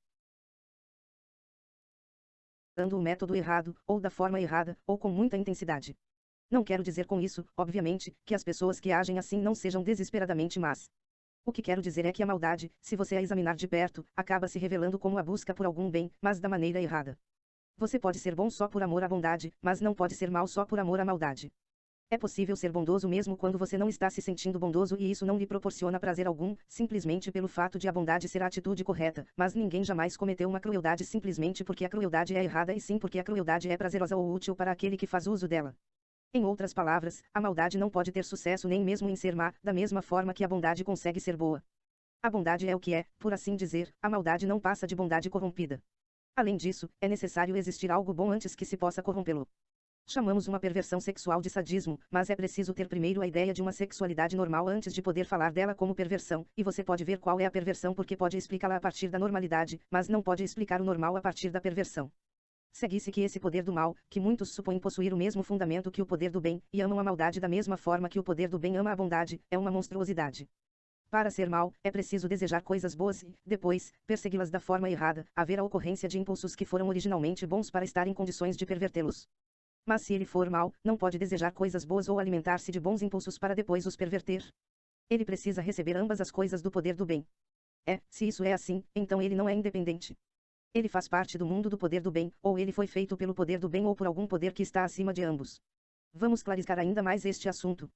Para ser maldoso, o mal tem de existir e ter inteligência e vontade próprias. Mas existência, inteligência e vontade são, em si, boas, portanto, ele tem de recebê-las do poder do bem, até mesmo para ser mal, ele tem de tomar emprestado ou roubar do seu oponente. E será que agora você está entendendo por que o cristianismo sempre disse que o diabo é um anjo caído? Essa não é apenas uma historinha para boi dormir. Trata-se do reconhecimento real do fato de que o mal é um parasita nada original, e os poderes que permitem que ele subsista lhe foram dados pela bondade. Todas as coisas que fazem uma pessoa maldosa ser efetivamente má são, em essência, boas: determinação, inteligência, boa aparência e a própria existência. Eis porque o dualismo, no fundo, não funciona. Contudo, devo admitir que o cristianismo real, que é diferente daquele que chamamos água com açúcar, se aproxima muito mais do dualismo do que as pessoas pensam. Uma das coisas que me surpreenderam, quando li o Novo Testamento pela primeira vez de forma séria, foi o fato de ele falar tanto sobre o poder das trevas no universo, um espírito mal poderoso, que se supunha ser o poder que estava por trás da morte, da doença e do pecado. A diferença é que o cristianismo acredita que esse poder das trevas foi criado por Deus e que era bom por ocasião de sua criação, mas se corrompeu. O cristianismo concorda com o dualismo na acepção de que esse universo está em guerra, mas discorda que essa seja uma guerra entre poderes independentes. Ele a considera, antes, uma guerra civil, uma rebelião, e que estamos vivendo em uma parte do universo que está ocupada pelos rebeldes. Um território ocupado pelo inimigo, eis o que é o mundo. E o cristianismo é a história de como o rei legítimo aportou, você poderia dizer até que aportou disfarçado, e nos chama para participar da grande campanha de sabotagem. Quando você vai à igreja, na verdade está captando ondas secretas da rádio de nossos aliados, eis porque o inimigo está tão ansioso por nos impedir de ir até lá. Ele faz isso jogando com nosso preconceito, com nossa preguiça e com esnobismo intelectual. Eu sei que alguém vai me perguntar, você está mesmo querendo dizer, a essa hora do dia, que devemos reintroduzir nosso bom e velho amigo, o diabo com cascos, chifres e tudo. Bem, o que a hora do dia tem a ver com isso eu não sei, e não entrei nos detalhes do casco e do chifre, mas, de resto, minha resposta é, sim, estou. Não estou reivindicando saber nada sobre a sua aparência pessoal. Se alguém realmente deseja conhecê-lo melhor, eu diria a essa pessoa, não se preocupe. Se você realmente quiser, vai fazê-lo. Resta saber apenas se você vai gostar dele. CAPTOL 3 A alternativa chocante. Então, os cristãos acreditam que um poder do mal se tornou o príncipe do mundo no presente, e é claro que isso gera problemas. Esse estado de coisas está ou não de acordo com a vontade de Deus. Se estiver, você dirá que ele é um Deus estranho, e, se não estiver, como é que alguma coisa pode acontecer contrária à vontade de um ser dotado de poder absoluto? Mas qualquer um que tenha sido investido de autoridade sabe como uma coisa pode de algum modo estar de acordo com sua vontade e de outro modo, não? Pode ser bem sensato para uma mãe dizer aos seus filhos, eu me recuso a mandá-los arrumar seu quarto de brinquedos todas as noites. Vocês terão de aprender a mantê-lo em ordem sozinhos. Então, numa determinada noite, ela entra e encontra espalhados pelo quarto o ursinho de pelúcia, as canetinhas e o livro de gramática. Isso vai contra a vontade dela, pois ela preferia que as crianças fossem organizadas, mas, por outro lado, foi a vontade dela que deixou as crianças livres para serem desorganizadas. O mesmo ocorre em qualquer regimento, sindicato ou escola. É só dizer que alguma coisa é voluntária que metade das pessoas deixa de fazê-la. Ainda que essa não fosse a pretensão inicial, foi a sua vontade que tornou isso possível. Provavelmente, é isso que acontece no universo. Deus criou coisas dotadas de livre-arbítrio, e isso significa criaturas que têm a opção de fazer o bem ou o mal. Algumas pessoas acham que são capazes de imaginar uma criatura livre, mas impedida de fazer o mal. Eu não consigo. Se alguém é livre para ser bom, também é livre para ser mal. Por que então Deus concede o livre-arbítrio? Porque o livre-arbítrio, embora possibilite o mal, também é a única coisa que torna possível todo o amor, toda a suas criaturas superiores é a felicidade de serem unidas a ele e umas às outras livre e voluntariamente, em um êxtase de amor e prazer que, quando comparado com o amor mais arrebatador entre um homem e uma mulher nessa terra, este último seria água com açúcar. E para isso eles têm de ser livres. É claro que Deus sabia o que iria acontecer se a liberdade fosse usada de forma errada, aparentemente, ele achou que valia a pena arriscar. Talvez nos sintamos inclinados a discordar dele, mas quem somos nós para discordar de Deus? Ele é a fonte da qual vem todo o nosso poder de raciocínio, você não poderia estar certo e ele, errado, da mesma forma que um riacho não pode correr no sentido contrário à sua própria nascente. Quando você está argumentando contra ele, está argumentando contra o poder que permite a própria argumentação, é como cortar fora o galho da árvore em que você está sentado. Se Deus acha que esse estado de guerra do universo é um preço que vale a pena pagar pelo livre-arbítrio, isto é, por criar um mundo vivo, em que as criaturas podem fazer o bem ou causar danos reais e em que algo de real importância pode acontecer, em vez de um mundo de marionetes, que só se move quando ele mexe as cordas, então podemos supor que vale mesmo a pena pagar o preço. Quando tivermos entendido algo sobre o livre-arbítrio, devemos ver a tolice que é perguntar, como alguém já me perguntou, por que Deus fez uma criatura de uma matéria tão putrida, corrompendo-a. Quanto melhor for a matéria de que uma criatura tenha sido feita, quanto mais inteligente, forte e livre ela for, melhor ela se tornará se seguir o caminho certo, mas, também, pior se tornará quando seguir o caminho errado. Uma vaca não pode ser muito boa nem muito má, já um cachorro pode ser melhor ou pior, uma criança, ainda melhor ou pior, uma pessoa comum, mais ainda, uma pessoa geniosa, nem se fala, um espírito sobre-humano, o melhor ou o pior de todos. Como o poder das trevas se corrompeu. Aqui, sem dúvida, fazemos uma pergunta para a qual os seres humanos não podem dar uma resposta com absoluta certeza, entretanto, pode-se oferecer uma hipótese razoável e tradicional, com base em nossa própria experiência de corrupção. No momento em que você tem um ego, surge a possibilidade de colocar a si mesmo em primeiro lugar, de querer ser o centro, que é o desejo, na verdade, de ser Deus. Esse foi o pecado de Satanás, e esse foi o pecado que ele ensinou à raça humana. Algumas pessoas acham que a queda do homem teve algo a ver com sexo, mas isso é um equívoco. A história do livro do Gênesis afirma, antes, que em decorrência da queda, a nossa natureza sexual se corrompeu, mas como resultado dela, não sua causa. O que Satanás pôs na mente de nossos ancestrais remotos foi a ideia de que eles poderiam ser como deuses, como se pudessem estruturar-se por si mesmos, como se tivessem criado a si mesmos, ser os seus próprios mestres, inventar uma espécie de felicidade para si fora de Deus, a parte de Deus. E dessa tentativa desesperada veio praticamente tudo o que chamamos de história humana: dinheiro, pobreza, ambição, guerra, prostituição, classes, impérios, escravidão, a longa e terrível história do homem tentando encontrar felicidade em algo diferente de Deus. A razão pela qual tal empreendimento jamais será bem sucedido é esta: Deus nos criou, ele nos inventou como uma pessoa inventa um motor. Um carro é feito para funcionar à base de gasolina, e ele não funcionaria com nenhum outro combustível. 12 Agora, Deus designou a máquina humana para funcionar à base dele mesmo. Ele mesmo é o combustível que nossos espíritos foram designados para queimar, ou o alimento do qual nossos espíritos foram designados para se alimentar. Não há outro.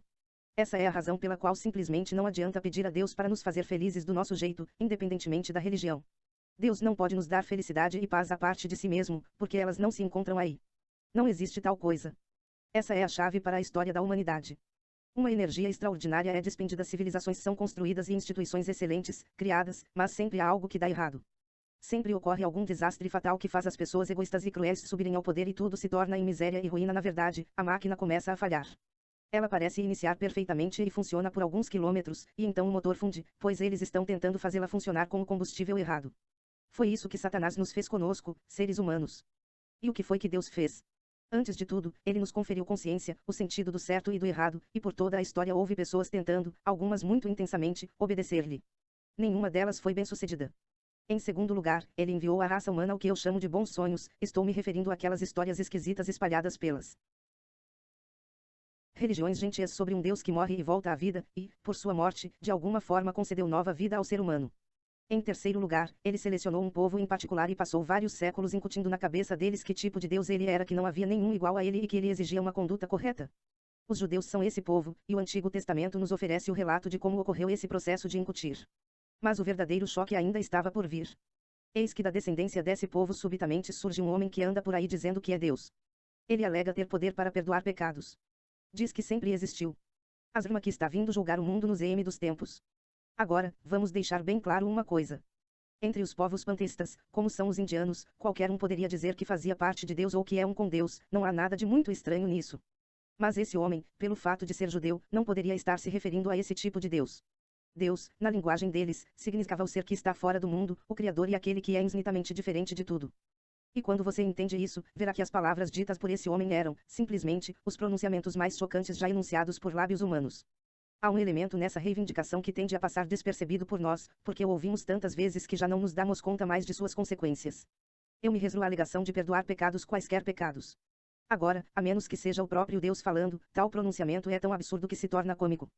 Todos entendemos que uma pessoa pode perdoar ofensas contra si mesmo. Você pisou no meu calo e eu o perdoo, você roubou o meu dinheiro e eu o perdoo. Mas o que diríamos de uma pessoa que, não tendo sido pisada ou roubada, anunciasse que perdoa essas ofensas cometidas contra outra pessoa? Insensatez estúpida seria a descrição mais gentil que poderíamos fazer de sua conduta. Entretanto, foi isso o que Jesus fez. Ele disse às pessoas que os seus pecados estavam perdoados sem nunca sequer consultar as pessoas às quais esses pecados lesarão. Ele se comportou, sem hesitar, como se fosse a parte mais afetada, a pessoa mais ofendida em todas as ofensas. Isso só faria sentido se ele realmente fosse o Deus cujas leis estão sendo infringidas e cujo amor é ferido a cada pecado cometido.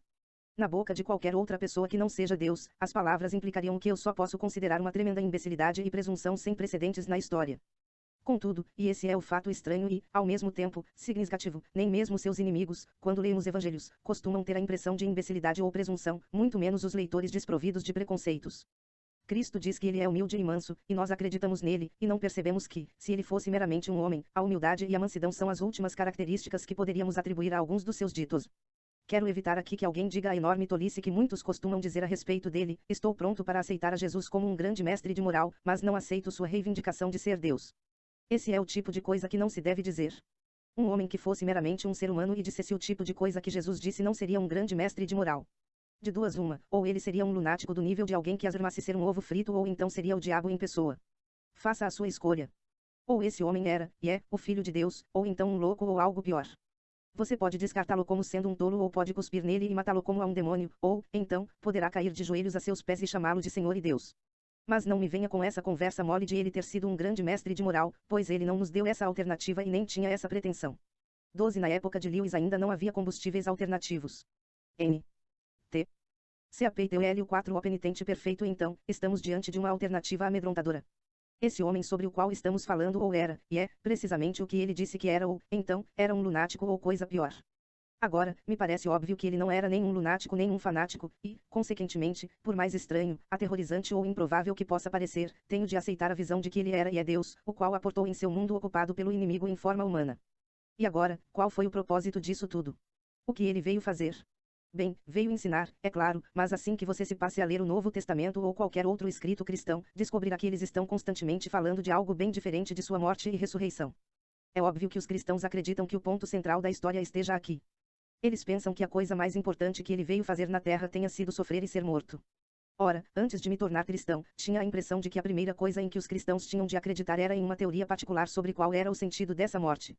De acordo com essa teoria, Deus queria punir os homens por terem desertado e se juntado ao grande rebelde, mas Cristo se voluntariou para ser punido no lugar deles e, assim, Deus permitiu que escapássemos da punição. Hoje, admito que nem mesmo essa teoria me parece assim tão imoral e tola quanto costumava parecer, mas não é esse o ponto que quero destacar. O que eu reconheci mais tarde foi que o cristianismo não equivalia a essa teoria nem a outra qualquer. A crença central do cristianismo é que a morte de Cristo de alguma forma nos colocou em ordem com Deus e nos permitiu ter um novo começo. Teorias sobre como isso foi feito são outra história. Diversas teorias já foram formuladas sobre como isso funciona, mas se há algo com que todos os cristãos concordam é que funcionou. Vou contar a vocês como penso que funciona. Toda pessoa sensata sabe que, se você está cansado e com fome, uma boa refeição vai lhe fazer bem. Mas a teoria moderna da nutrição toda voltada para vitaminas e proteínas diz outra coisa. As pessoas jantavam e se sentiam bem muito antes de qualquer pessoa ter ouvido falar da teoria das vitaminas, então, se essa teoria for abandonada algum dia, elas vão continuar jantando da mesma forma. As teorias sobre a morte de Cristo não equivalem ao cristianismo, elas são explicações sobre como as coisas funcionam. Nem todos os cristãos concordariam sobre a importância dessas teorias. Minha própria igreja, a Igreja Anglicana, não estabelece nenhuma delas como a correta. A Igreja Católica vai um pouco além. Creio, porém, que todos eles vão concordar que a coisa em si é infinitamente mais importante do que quaisquer explanações produzidas pelos teólogos. Creio que eles provavelmente admitiriam que nenhuma explicação jamais se adequará suficientemente à realidade, mas, como eu disse no prefácio deste livro, não passo de um leigo e, nesse ponto, estamos entrando em águas profundas. Só o que posso compartilhar com você, se é que vale alguma coisa, é a minha visão pessoal da questão. A meu ver, você não é convidado a aceitar as próprias teorias em si. Muitos de vocês sem dúvida leram obras de James ou Eddington. 13 E o que estes autores fazem quando querem explicar o átomo ou algo desse tipo é oferecer uma descrição a partir da qual você pode traçar uma imagem mental. Mas, em seguida, eles o advertem de que essa imagem não constitui exatamente o cerne daquilo em que os cientistas acreditam. Eles acreditam mesmo numa fórmula matemática. As imagens existem apenas para nos ajudar a entender a fórmula, mas não são verdadeiras como a fórmula, elas não exprimem a dimensão da realidade, mas apenas algo mais ou menos semelhante a ela. Todas elas pretendem ajudar e, se não ajudarem, você pode abandoná-las. A realidade em si não pode ser retratada em imagens, ela só pode ser expressa em termos matemáticos. Estamos diante de uma situação parecida aqui. Cremos que a morte de Cristo é precisamente aquele ponto da história no qual algo absolutamente inimaginável vindo de fora se mostrou em nosso próprio mundo. E se não conseguimos expressar em imagens nem mesmo os átomos dos quais nosso mundo é constituído, não dá para esperar que estejamos em condições de retratar esse evento sublime. De fato, se acreditássemos que podemos compreendê-lo completamente, esse fato preciso se mostraria diferente do que professava ser o inconcebível, o não criado, algo que está além da natureza e que cai nela como um raio. Você poderia perguntar de que isso adianta se não podemos compreendê-lo. Mas a resposta a isso é fácil. Uma pessoa pode jantar sem entender exatamente como o alimento o nutre. Da mesma forma, uma pessoa pode aceitar o que Cristo fez por ela sem compreender como isso foi possível, na verdade, ela não terá condições de compreendê-lo enquanto não aceitá-lo. Ouvimos que Cristo morreu por nós, que a sua morte lavou os nossos pecados e que, ao morrer, ele anulou a própria morte. Essa é a fórmula. Eis aí o cristianismo. É nisso que se deve acreditar. Quaisquer teorias que construímos sobre como a morte de Cristo fez isso, aos meus olhos, são francamente dispensáveis, visto que não passam de esquemas ou diagramas que devem ser descartados assim que deixarem de nos ajudar, e, mesmo que ajudem de alguma maneira, não devem ser confundidos com realidade em si. De qualquer forma, algumas dessas teorias merecem um exame mais criterioso. A teoria de que a maioria das pessoas já ouviu falar é a que eu mencionei anteriormente, aquela que diz que nós fomos eximidos do castigo porque Cristo se voluntariou para assumir a punição em nosso lugar. Ora, se a examinarmos mais de perto, essa parece uma teoria muito tola. Se Deus estava preparado para nos eximir, por que simplesmente não o fez? E que sentido poderia haver em punir uma pessoa inocente no lugar das culpadas? Se considerarmos a punição no sentido jurídico e policial, até onde posso enxergar, não faz nenhum sentido. Por outro lado, se pensarmos em uma dívida, faz bastante sentido que uma pessoa que tenha algum recurso salde essa dívida no lugar daquela que não disponha de recurso nenhum. Ou, se entendermos a expressão cumprir a pena, não no sentido de ser punido, mas no mais geral de assumir a culpa e pagar a conta. Ora, todos sabem que, quando uma pessoa cai num buraco, a responsabilidade de tirá-la de lá geralmente é assumida por algum bom amigo. Agora, em que tipo de buraco o homem caiu? Ele tentou se içar para fora como se pertencesse a si mesmo. Em outras palavras, o homem decaído não é simplesmente uma criatura imperfeita que necessita de aperfeiçoamento, e sim um rebelde que está precisando abandonar suas armas. Baixar as armas e entregar-se, expressar seu arrependimento, dar-se conta de ter estado no rumo errado e se preparar para começar a vida do início, do primeiro degrau. Eis a única maneira de sair do buraco.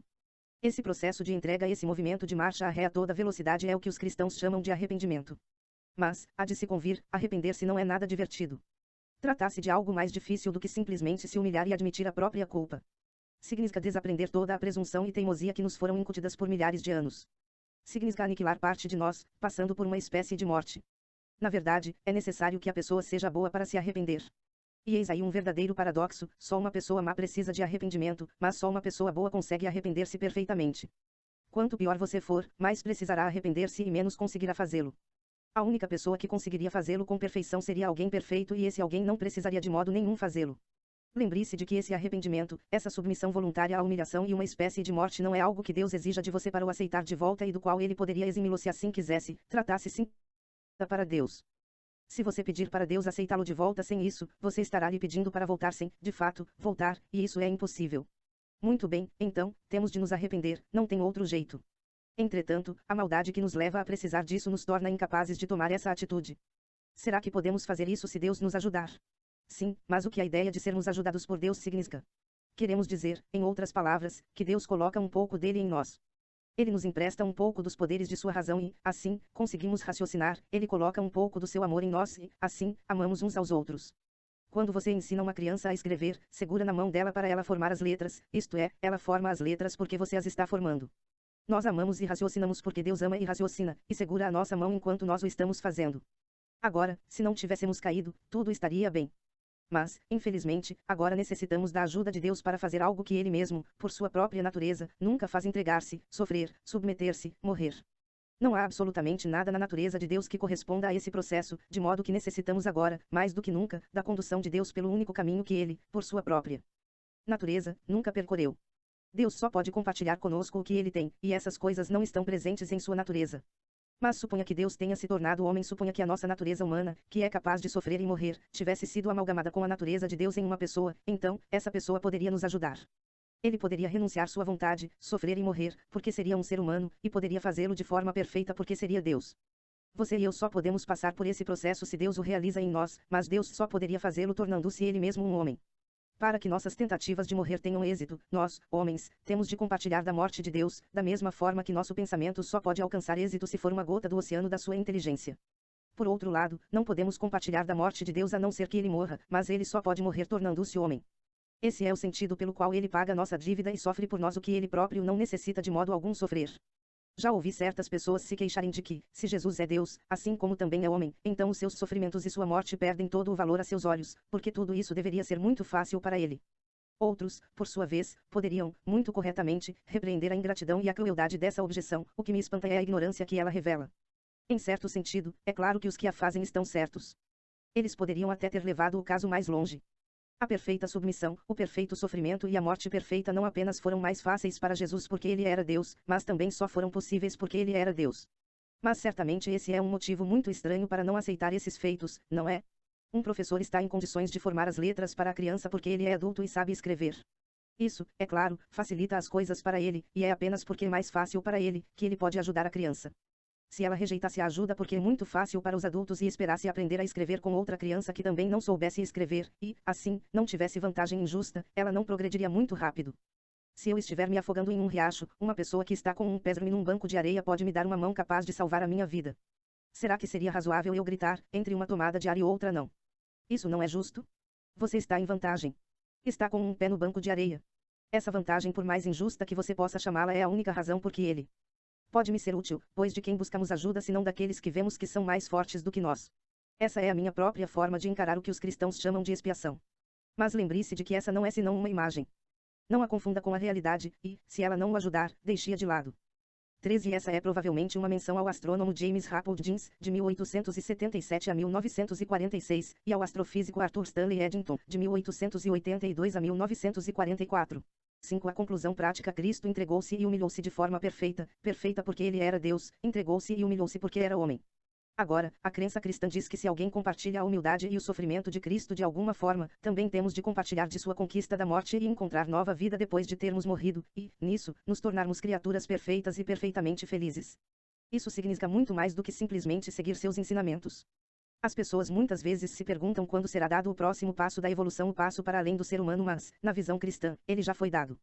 Em Cristo, uma nova espécie de ser humano surgiu, e a nova vida que começa com ele deve ser posta dentro de nós. Como isso deve ser feito? Ora, lembre-se de como adquirimos nossa forma de vida velha e comum. Nós a recebemos dos outros, de nosso pai e de nossa mãe, e de todos os nossos ancestrais, sem o nosso consentimento e por um processo bastante curioso, que envolve prazer, dor e perigo e que jamais teríamos imaginado. A maioria de nós passou boa parte da infância tentando imaginar como a vida se originou, e algumas crianças, quando lhes foi dito pela primeira vez, não acreditaram e não as culpo, pois tudo é bem estranho mesmo. Ora, o Deus que inventou esse processo é o mesmo Deus que planeja como o novo tipo de vida, a vida em Cristo, deve ser difundido. Então, não devemos ficar surpresos se ele não for menos estranho. Ele não nos consultou quando inventou o sexo, e também não nos consultou quando inventou esse novo processo. Há 3 coisas que infundirão a vida de Cristo em nós: o batismo, a fé e a ação misteriosa a que os diferentes cristãos dão nomes diferentes: a Santa Comunhão, a Eucaristia, a Santa Ceia. Esses, pelo menos, são os 3 métodos mais comuns. Não estou dizendo que não possa haver casos especiais, nos quais ela tenha sido infundida sem um ou mais desses elementos. Não tenho tempo para entrar em casos especiais, e também não tenho conhecimento suficiente para isso. Se você estivesse tentando explicar a alguém, em poucos minutos, como chegar a Edimburgo, indicaria os trens. É verdade que ele poderia ir até lá de barco ou de avião, mas você dificilmente pensaria nisso. E não estou entrando no mérito de qual desses 3 elementos é o mais essencial. Meu amigo metodista iria querer que eu falasse mais sobre a fé e menos, proporcionalmente, sobre os outros 2, mas não vou entrar nessa. Qualquer um que queira ensinar a doutrina cristã irá, na verdade, recomendar que todos os 3 elementos sejam usados, e isso é suficiente para o nosso presente propósito. Eu mesmo não consigo entender por que esses elementos deveriam nos conduzir ao novo tipo de vida. Mas até aí, se ninguém tivesse me esclarecido, eu nunca teria visto nenhuma relação entre um prazer físico particular e o nascimento de um novo ser humano nesse mundo. Temos de tomar a realidade como ela se apresenta a nós, e não tagarelar sobre como ela deveria ser ou como esperávamos que fosse. Mas, embora eu não entenda por que as coisas são assim, posso lhe dizer por que creio que sejam. Já expliquei, porque tenho de crer que Jesus foi, e é, Deus, e parece tão claro quanto qualquer outro fato histórico que a nova vida tenha sido comunicada da maneira como ele ensinou aos seus seguidores. Em outras palavras, creio nisso com base em sua autoridade. Não tenha medo da palavra autoridade, pois acreditar em coisas com base na autoridade não significa nada mais do que acreditar nelas porque você considera a pessoa que as contou a você confiável. 99% das coisas nas quais acreditamos são baseadas na autoridade de alguém. Eu acredito que haja um lugar chamado Nova York, apesar de não tê-lo visto com meus próprios olhos, e não poderia provar por meio de um raciocínio abstrato que tal lugar exista necessariamente. Acredito nele porque pessoas confiáveis me falaram dele. O homem comum acredita no sistema solar, em átomos, em evolução e em circulação do sangue com base na autoridade porque os cientistas dizem que essas coisas existem. Toda e qualquer afirmação histórica sobre a face da Terra é crida com base no princípio de autoridade. Nenhum de nós viu a conquista da Normandia ou a derrota da Invencível Armada. Nenhum de nós poderia prová-las pela lógica pura, da mesma forma que se podem provar coisas na matemática. Acreditamos nelas. Simplesmente porque pessoas que as viram deixaram relatos escritos sobre esses acontecimentos, ou seja, com base na autoridade. Alguém que duvida da autoridade nos demais assuntos, da mesma forma que as pessoas fazem com aqueles fatos relativos à religião, deveria se contentar em não saber nada de nada. Mas não se iluda. Não estou estabelecendo o batismo, a fé e a Santa Ceia como práticas que serão suficientes para substituir seus esforços para imitar a Cristo. Sua vida natural é derivada de seus pais, mas isso não significa que ela será mantida se você não fizer nada em prol dela. Você poderá perdê-la por negligência ou poderá pôr um ZM a ela cometendo suicídio. Você precisa alimentá-la e cuidar dela, mas lembre-se sempre de que não é você que a está constituindo, ou seja, o que você está fazendo é somente preservar uma vida que recebeu de alguém. Do mesmo modo, um cristão pode perder a vida em Cristo que foi posta nele, e ele tem de esforçar-se para mantê-la. Mas até mesmo o melhor dos cristãos que já viveu não estará agindo por esforço próprio, ele estará apenas alimentando ou protegendo a vida que nunca poderia ter adquirido por esforço próprio. E isso tem consequências práticas, pois, enquanto a vida natural estiver em seu corpo, ela se empenhará em conservar esse corpo. Um corpo vivo não é aquele que nunca se fere, mas aquele que é capaz de curar-se a si mesmo até certo ponto.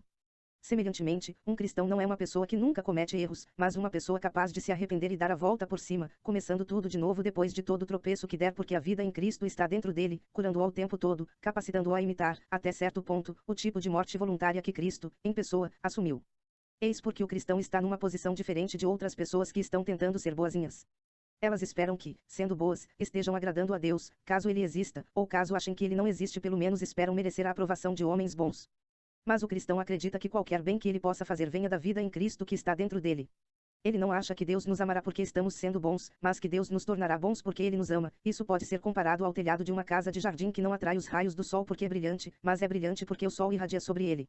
E quero deixar bem claro que, quando os cristãos dizem que a vida de Cristo está dentro deles, não estão se referindo simplesmente a algo mental ou moral. Quando eles falam de estar em Cristo, ou de Cristo estar neles, essa não é simplesmente uma forma de dizer que eles estejam pensando em Cristo ou tentando imitá-lo. Eles querem dizer que Cristo está realmente operando por meio deles, que toda a massa de cristãos compõe o organismo físico por meio do qual Cristo atua, que nós somos os seus dedos e músculos, as células do seu corpo, e talvez isso explique algumas coisas. Explica, porque essa vida nova é difundida não apenas por atos puramente mentais, como a fé, mas por atos corpóreos, como o batismo e a Santa Ceia. Não se trata apenas da difusão de uma ideia, trata-se de algo mais parecido com a evolução, um fato biológico ou suprabiológico. Não vale a pena tentar ser mais espiritual do que Deus, pois ele nunca pretendeu que o homem fosse uma criatura puramente espiritual, por isso ele usa coisas materiais como pão e vinho para incutir nova vida em nós. Podemos até achar que isso é muito rudimentar e pouco espiritual, mas Deus não acha. Ele inventou o ato de comer, ele gosta da matéria. Foi ele mesmo quem a inventou. Aqui vai outra coisa que costumava me intrigar. Não é terrivelmente injusto que essa nova vida seja consignada a pessoas que ouviram falar de Cristo e foram capazes de crer nele. Mas a verdade é que Deus não nos disse quais são os seus planos sobre as outras pessoas. O que sabemos é que nenhuma pessoa pode ser salva senão por intermédio de Cristo, não sabemos se somente aquelas pessoas que o conhecem podem ser salvas por ele. Mas, nesse meio tempo, se você está preocupado com as pessoas de fora, a atitude mais insensata que você pode ter é também esgar de fora. Os cristãos são o corpo de Cristo, o organismo por meio do qual ele trabalha. Todo acréscimo a esse corpo permite que ele trabalhe mais. Se você quiser ajudar aqueles que estão do lado de fora, terá de acrescentar sua própria pequena célula ao corpo de Cristo, que é o único que pode ajudá-los. Decepar os dedos de uma pessoa seria uma forma estranha de fazer com que trabalhe mais. Outra objeção possível é a seguinte: porque Deus aportou sob disfarce neste mundo ocupado pelo inimigo e iniciou uma espécie de sociedade secreta para sabotar o diabo. Porque ele não invade com força total. Será que é porque ele não é forte o suficiente? Bem, os cristãos pensam que ele virá com força total, só não sabemos quando. Mas podemos imaginar o porquê de sua demora. Ele quer nos dar uma chance de aderir ao seu lado. De forma voluntária. Não suponho que você e eu teríamos em alta conta um francês que esperasse que os aliados invadissem a Alemanha para só então anunciar que estava do nosso lado. A invasão de Deus é iminente, mas eu me pergunto se as pessoas que pedem para Deus interferir aberta e diretamente no nosso mundo se dão conta do que estão pedindo. Quando isso acontecer, será o ZM do mundo. Quando o autor se apresenta no palco é porque a peça acabou. Deus fará a invasão, tudo bem, mas qual é a vantagem de você dizer que está do lado dele apenas quando vir todo o mundo natural se dissolvendo como num sonho ou algo parecido, algo que você nunca imaginou antes e rompendo com força, algo tão magnífico para alguns e tão terrível para outros, que não reste nenhuma alternativa para qualquer um de nós. Dessa vez Deus virá sem disfarce, algo tão impressionante que causará reações de amor ou horror irresistível a toda criatura. Então, será tarde demais para escolher o seu lado. Não adianta dizer que você decidiu deitar quando já é impossível ficar em pé. Essa já não será hora de escolher, será hora de descobrir de que lado realmente nós escolhemos estar, quer tenhamos dado conta disso antes, quer não. A hora é agora, hoje mesmo, nesse instante, de escolher o lado certo. Deus está se delongando para nos dar essa chance. E ela tem prazo de validade. É pegar ou largar. Livro 3º com... Bom, hoje nós vamos até aí. Esse é o segundo livro. Esse fala, uma coisa interessante que me chamou ali foi sobre o dualismo, né? O Luiz Marcelo fala muito sobre isso nos estudos dele, no trabalho. E eu estava pensando, por que o dualismo, né? O bem e o mal, sempre os dois estão ali juntos, e tem que ser a mistura, a alquimia, né? Dos dois. E a gente aceitar que existem os dois e que é o caminho do meio, o correto. O que é correto para você, o que é correto para mim, o que é certo para você, isso é independente de qualquer outro local que a gente está no mundo, em qualquer época, e então isso tem uma diferença bem grande, e né, por causa disso que a gente sai, né, acreditando, julgando, quando as pessoas, e de Cristo, que né, fala muito aí, foi a energia crística, né, a clareza, o puro, limpo, né, ó, ali trazendo a clareza de tudo, é isso que eu acredito. Alguém tem mais alguma coisa? Aquela história, né, Sol, que quando a gente fala, né, a gente só conhece o bem porque a gente sabe o que é mal, a gente só conhece a claridade porque a gente sabe o que é escuridão, né, e se não tivesse isso, a gente não teria essa percepção, né? Então, é isso que fala, né? Que Deus, na verdade, criou, né? Vamos dizer assim, o bem e o mal, e deu livre arbítrio para o homem. Então, você sabe o que é o bem e o que é o mal. Então, agora que você conheceu o mal, você sabe o que é o bem. E aí cabe a cada um, né, o livre-arbítrio de eu decidir, né, se eu faço o bem ou se eu faço o mal. Isso aí, esse livro é muito interessante, sai muitas coisas boas. Alguém mais que falar? Vera? Você tem bastante conhecimento, Vera, para falar sobre isso. Ai, isso é uma coisa que eu tenho que ler mais sobre isso, que por mais simples que pareça ser, né, nós estamos bem distantes, né, desse conhecimento, dessa leitura, que parece simples, mas não é, né? Uhum. Uma coisa bem profunda, que essa leitura abre, vai tirando um pouco das ervas daninhas, daquilo que a gente desconhece, da forma de pensar. Eu senti muito isso durante a leitura. Cara, o caminho está se abrindo, olha a clareza, olha como que é, olha a presença de Deus aqui, como que é a história.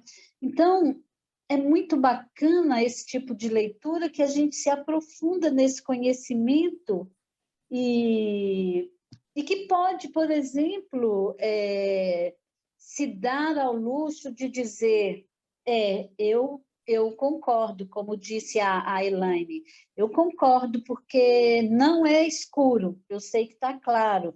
Você tem um outro olhar para essa dualidade, você se põe de uma outra forma, né? Então, nesse momento, eu acho assim, eu não me sinto em condição de dizer muita coisa, mas eu sinto, o meu sentido indica que é uma leitura que eu preciso e eu estou assim, motivada e gostando muito. Obrigada, viu? A Vandiane concorda também. Roberta, quer falar alguma coisa? A Vandiane pode abrir o microfone, pode falar também. Bom dia. Bom dia.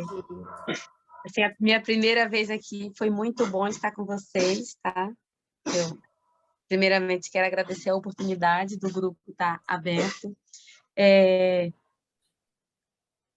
Foi uma experiência bem diferente, assim, a leitura no áudio, né? Não tenho esse hábito. Então, assim, foi um aprendizado e estarei de volta, tá? Estarei nas próximas, porque foi muito bacana estar aqui com vocês, poder parar, silenciar para ouvir, para escutar.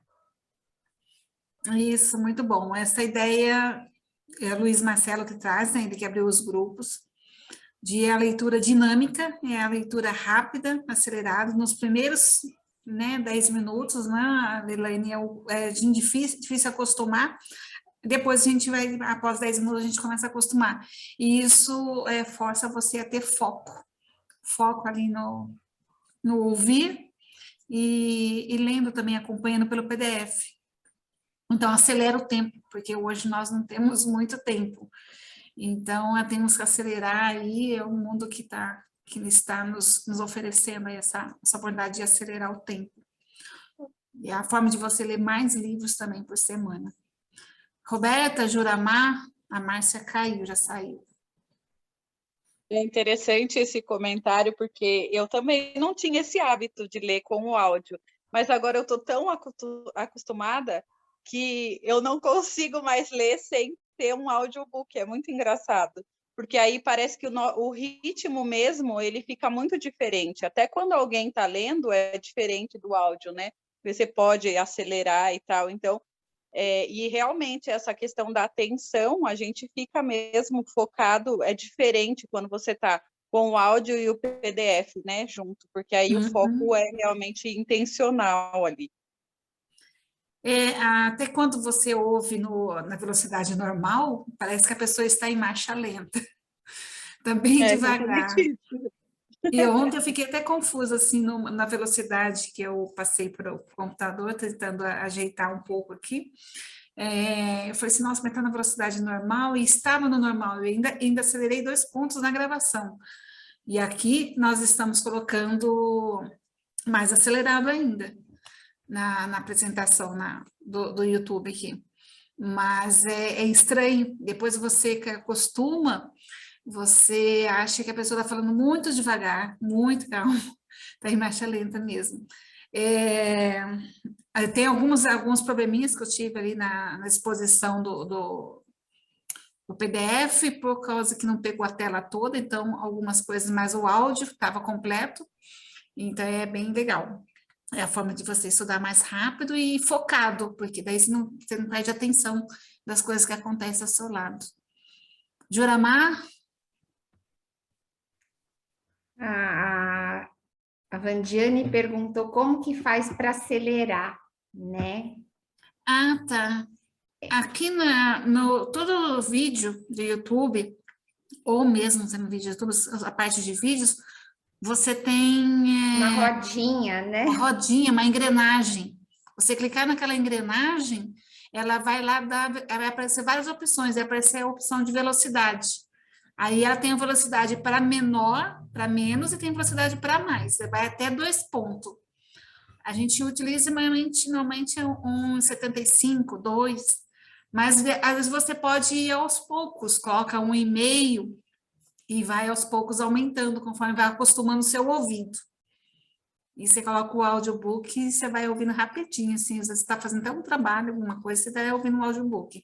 Mas se você estiver ouvindo um audiobook e com um PDF ou livro, às vezes você tem um livro físico também, e você tem um audiobook que ele é gravado, nossa, mas é melhor ainda, vai muito rápido. É uma técnica que já conheci uns 4 anos atrás, num evento que eu e a Elaine participávamos, que você lia um livro em 4 horas. Então, é muito bom isso. Bom, gente, Juramar tá quietinho hoje. Tá só na escuta, Juramar. Eu acho que aqui a gente vai encerrando. Estou aqui, só na escuta. Só na escuta. Nós estamos aqui substituindo o Luiz Marcelo, que está descansando, que viajou a madrugada toda. Eu senti falta daquela setinha que acompanha a leitura, aquela setinha. Sempre você Aquela sabe que dá... Esse é um outro programa de gravação. Eu não tinha essa setinha nesse programa de gravação. O outro deixava em destaque, negrito, porém ficava borrado a imagem atrás. E eu achei que não Eu iria... estou chamando setinha, mas acho que é isso negrito, que vai onde a pessoa está lendo, né? Isso. Como eu comecei já a gravação ontem, já tarde da noite, aí no próximo a gente coloca de novo, porque saber Aí, qual quando é eu o melhor, o liguei, negrito... quando eu liguei já estava na aula. Aí para Aí é mim o falar, PDF. eu tenho que dar uma lidazinha. Também não estou nessa condição de falar, não estou tendo esse aprofundamento para falar. Logo, eu sou essa eterna aprendiz, acho que eu vou estar sempre dando desculpa, mas vai ter uma hora que eu vou botar a curva. Isso aí. Bom, Junamar, nós estamos aqui no nosso teste, né? Test E eu drive. Aliás, não é agradecer, teste, na verdade, nós estamos na fogueira já, né, Elaine? Já agradecer fazendo o aquilo convite. que o líder mandou. Meu Deus, E mas foi tão aprendendo, a bom. gente vai fazendo e aprendendo, né? A contribuição de vocês é grande para todos nós que estamos participando do projeto. Isso, Cada muito bom.